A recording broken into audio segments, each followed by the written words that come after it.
Pinellas County, the smell of smoke in an Allegiant Air jetliner forced an emergency landing at St. Pete Clearwater Airport yesterday.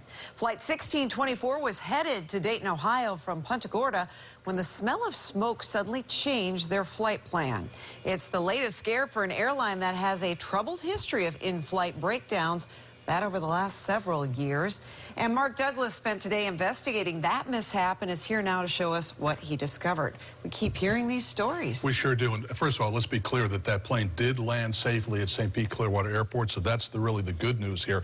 But not before some anxious moments in the air for the flight crew and passengers on board that aircraft. 150 passengers and crew aboard Ohio-bound Allegiant Air Flight 1624 never expected to land in Clearwater Sunday, according to the FAA and radio transmissions recorded by liveatc.net. It all began with the smell of smoke inside the aging MD-80 aircraft. There is an emergency aircraft inbound. We may have to hold you there for just a couple minutes. Just 8 minutes after takeoff from Punta Gorda, Allegiant pilots diverted the flight from Dayton, Ohio to St. Petersburg Clearwater Airport, while airport fire crews braced for action. You will have permission to follow the aircraft down the runway. The Allegiant pilots landed safely and asked firefighters to scan for hot spots with a thermal detector known as a FLIR gun. We intend to stop on the runway. Allow the emergency vehicles to just hit us with a FLIR gun there and make sure everything's okay before we taxi off. They were worried about fire. But we just want the emergency vehicles to see if they see any indications of electrical fire, not electrical fire, just any fire in general. Do you guys have one of those infrared guns? Is there anything in the tail cone that looks like it's, might be hidden from our site? Firefighters gave them the all clear.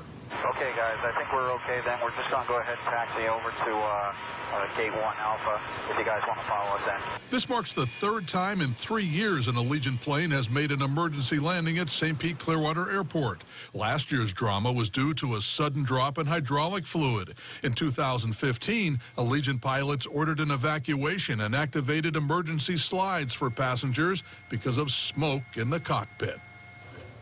Allegiant finally responded to a number of phone calls and emails I sent them just a short while ago, but they had nothing to add to the story. The FAA tells me that this incident is under investigation, Stacy. Okay, Mark, let's talk about this particular aircraft. Is there a troubled history with this plane in particular? Well, I did some deep digging into the FAA records, and actually there's no really serious problem in the past with this aircraft, a number of what you'd say typical problems. But interestingly enough, in the last month, just at the end of June, there was servicing for unknown odors in that aircraft. Now, who knows whether that has anything to do with what they smelled yesterday. Now, as an airline, you know that Allegiant has had some notorious problems with breakdowns and emergencies. They've upgraded their maintenance, they say. They're phasing out that aging fleet of MD-80s. This is one of them. This particular plane, I believe, is 27 years old. Wow. All right. Good stuff. Thank you, Mark.